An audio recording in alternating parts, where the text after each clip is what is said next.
오늘은 지난 시간에 했던 누가복음 4장 18, 19절을 좀 더 심도 있게 좀 더 말씀을 나누고자 합니다.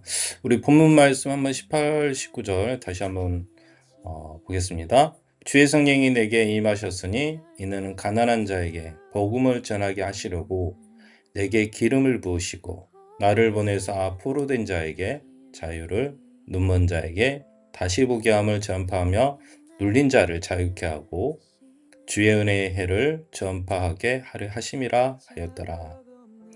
오늘 누가복음 4장 18, 19절에서 예수님의 공생애가 시작됐다고 그랬잖아요. 그래서 예수님의 어떤 희년의 첫 선포, 예수님의 사명과 사회적인 변혁. 그때 당시 예수님의 사역은요, 혁신적이었어요. 기존의 제사장 위주의 어떤 그런 사회에서 예수님이 하나님의 아들로 온다. 사회적인 변형이 아닐 수 없는 거예요. 혁신이었던 거죠. 그래서 예수님이 희년에 예수님의 사역을 통해서 선포되는 거죠. 오랫동안 쇠퇴한 사회를 왜 쇠퇴했습니까? 예수님이 이 땅에 오신 이유가 있어요. 죄가 너무 많이 쌓인 거예요. 그죠? 예수님이 이 땅에 오실 수밖에 없었던 것은 죄가 너무 쌓인 거예요. 그래서 예수님께서 그들을 구원하기 위해서 이 땅에 오신 거예요. 그때 당시에도 요한의 세례를 많이 전파하는 말 그대로 죄가 많은 세상이었어요. 하나님께서 이 땅을 창조하실 때는 죄를 만드신 건 아닙니다. 예수님은 오랫동안 쇠퇴한 사회를 이제는 회복의 기회로 삼으시려고 하신 거예요. 그래서 그의 선포는 이젠 누구에게요? 가난한 자에게. 예수님은 항상 가난한 자의 예수님이었고요. 또 과부의 예수님이었고, 또 나그네의 예수님이었고, 고아의 예수님이었고, 또 홀로 든 자의 예수님이었고, 늘 외로운 자를 찾아가신 바로 하나님이셨던 것입니다. 또 억압받는 자가 있으니까 억압받는다. 여러 가지 눌려 사는 거죠. 영적인 삶을 눌려서 사는 거고 있고요. 또 어떤 스트레스, 요즘과 같은 현대사회에서는 스트레스를 받고 사는 거예요. 이들이 진정으로 그 억압으로부터 해방을 받기 위해서는 예수님의 그리스도의 선포가 필요했던 것입니다. 이제는 그들을 더 이상 죄로 그들을 억압하지 않도록 가장 큰 억압은 죄에 대한 억압이었을 거예요. 이들이 병을 얻고 이들이 살면서 어떤 문제가 생겼을 때 항상 뭡니까? 이건 하나님의 징벌이다. 너희가 죄를 지어서 짓는 거야. 여러분, 우리가 생활을 하면서 어려움에 처했을 때 그게 죄를 받아서 어려움에 처한 겁니까? 우리가 죄를 받아서 질병이 얻은 겁니까? 그건 아니에요. 우리가 살면서 억압받는 걸로부터 우리가 해방받기 위해서, 그죠? 모든 일에게 새로운 시작과 회복의 가능성을 제공하는 것입니다. 그래서 누가복음 4장 18, 19절에서는 예수님은 자신의 사명을 명확하게 나타내십니다. 나는 가난한 자와 억압받는 자를 위한 구원과 사회적인 변화를 예고하십니다.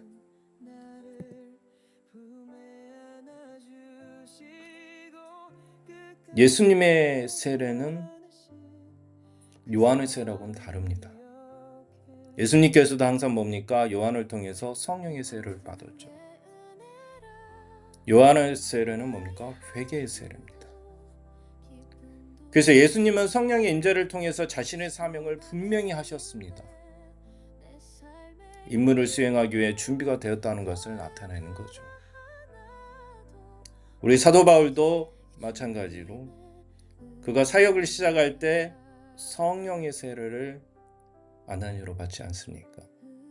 모든 사람은요, 성령의 임재가 항상 있습니다. 내가 그걸 인식하지 못하고 있기 때문입니다. 진정한 크리스찬이라면, 그가 예수님을 영접한 사람이라면 성령의 임재가 항상 있습니다. 내가 그걸 인식하지 못하고 있기 때문인 것입니다. 우리가 영적으로 가난하고 물질적으로 가난한 그 삶 속에서 내가 얼마나 하나님의 영, 그리스도의 영으로, 믿음의 영으로 성령님을 내가 얼마나 내 안에 가득 채워가느냐가 부유한 영적인 풍성함을 사는 것입니다. 우리 기도할 때 그러면 되니까 성령이 풍성하게 임하기를 원하는 것. 가난한 자에게 복음을 전하는 것은요, 예수님의 사역의 핵심이죠. 그죠? 또 그들에게 구원도 줄 뿐만 아니라 사회적인 어려움을 하나하나 해결해 가는 것입니다. 가난한 자가 하나하나 해결받을 때 사회의 어려움을 하나하나 걷어가는 거죠. 위로부터 변화가 아니라 아래부터 변화를 시작하는 것입니다. 나약한 사람, 병든 자, 외로운 자, 홀로 된 자, 나그네, 고아, 과부, 홀로 된 사람들을 위해서 그들이 진정으로 살아날 때 사회는 바뀔 수가 있다는 겁니다. 그렇다고 해서 가정을 꾸미고 산다 해서 가정이 항상 행복한 건 아니잖아요. 지난 시간에 말했지만 그 가정의 협력이, 그 가정을 이루는 기본이 무엇이냐에 따라서 그 가정이 화목하고 화목하지 않을 수가 있다는 거죠. 물론 우리는 그 답을 알고 있어요. 그리스도의 뼈대에 의해서, 그리스도의 터전에 의해서, 그리스도의 터 위에서 세워지는 가정은요, 쉽게 남이 해칠 수도 없고요, 악이 그를 해할 수도 없고, 어떠한 것도, 어떠한 풍파도 그 가정을 깨뜨릴 수가 없는 것입니다. 우리가 왜 그리스도를 믿냐고요? 바로 그거의 이유가 되는 거죠. 그 가정이, 내 자신이, 내 육이, 내 영이, 우리의 가족이, 우리의 형제가, 우리의 이웃이, 우리의 나라가, 우리의 세계가, 우리의 세상이 화목하기는 길은 바로 그리스도로 하나가 되는 것입니다.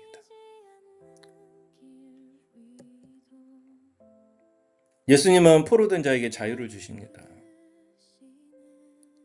모든 가정마다 갖가지 억압받는 게 있어요. 포로로 잡혀서 산다고 그랬죠. 어떤 질병을 통해서, 어떤 스트레스를 통해서, 어떤 사람과의 관계 속에서, 어떤 직장에서, 어떤 사업에서, 어떤 기업에서, 어떤 자녀를 통해서, 어떤 부모를 통해서 억압받아 살 수 있는 것입니다. 그런데 우리가 그 포로됨으로써 자유함을 얻을 수 있는 길은요, 우리가 얼마나 그러한 억압에 대해서 내가 담대히 설 수 있는 자는 겁니다. 눈먼 자가 다시 보게 되고 눌린 자를 자유롭게 선포하시는 바로 예수님이신 거죠. 물리적으로, 정신적으로 억압으로서 해방을 얻을 수 있는 것입니다. 우리 앵무새들이 안녕 하네요. 우리 앵무새들도 자유롭게 자기 본인의 말을 하잖아요. 그죠? 우리 앵무새도 자유의 반호를 해요. 안녕. 예수님은 주의 은혜의 해를 전파하는 사명을 받았습니다. 하나님의 은혜가 모든 이에게 미치는 해라는 의미로 사회적 불평등에 대한 하나님의 의도를 실현하는 것입니다. 예수님의 사명 선언인 거죠. 결국 예수님이 이 땅에 오신 이유 뭐라고요?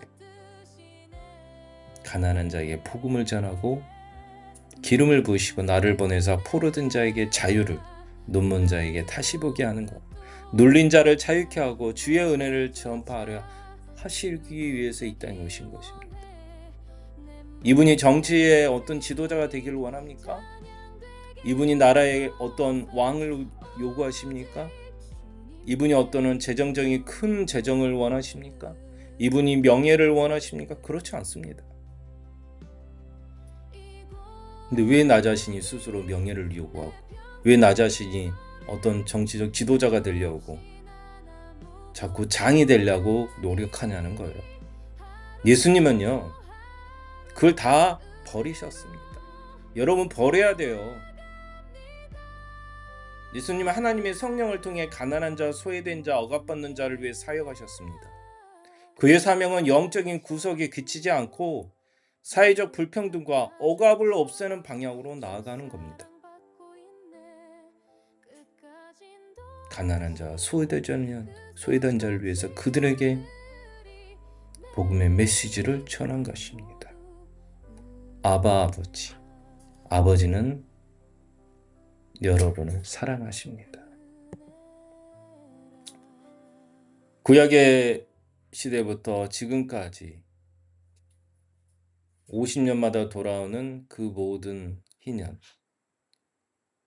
어떻게 보면 이제 부채를 탕감하고 딱이 원래 주인에게 돌아가는 해로 정해져 있는 거죠. 예수님의 시대는 새로운 시대를 확인하는 것입니다. 하나님의 은혜가 선포되었음을 의미하는 거죠. 오늘 우리도 여전히 중요한 사회적 억압에서 벗어나야 하는 해방을 상징하는 것입니다. 이제 여러분, 우리의 사회적인 변혁을 시작합시다. 예수님은 그의 사명의 선포를 통해 단순한 말이 아닌 행동으로 이어지는 사회 변혁을 필요를 강조했던 것입니다. 예수님은 우리에게 희망을 주셨죠. 내가 한 것처럼 너희도 이제는 사회 정의를 위해서, 자비의 실현을 위해서 살으라는 거죠. 하나님께서는 우리에게 사랑과 정의를 실천하십니다. 예수님의 사명 선포는 새로운 희년을 알리며 모든 억압받는 자들에게 희망을 주는 거죠. 하나님의 사랑과 정의는 단순히 하늘의 일이 아닌 이 땅에서도 실현할 수 있는 것입니다. 내가 죽어서 천국에서만 누리는 것이 아니라 이 땅에서도 하나님 나라를 누릴 수가 있는 것입니다. 우리는 예수님의 사랑을 따라 이 세상을 변화시키는 일에 동참해야 되는 것입니다. 누가복음 4장 18, 19절을 통해서 예수님께서 이 땅에 오신 이유, 예수님께서 이 땅에서 하시고자 하는 그 일을 저와 여러분이 함께하는 모든 주님의 형제자매 되시길 간절히 축원합니다.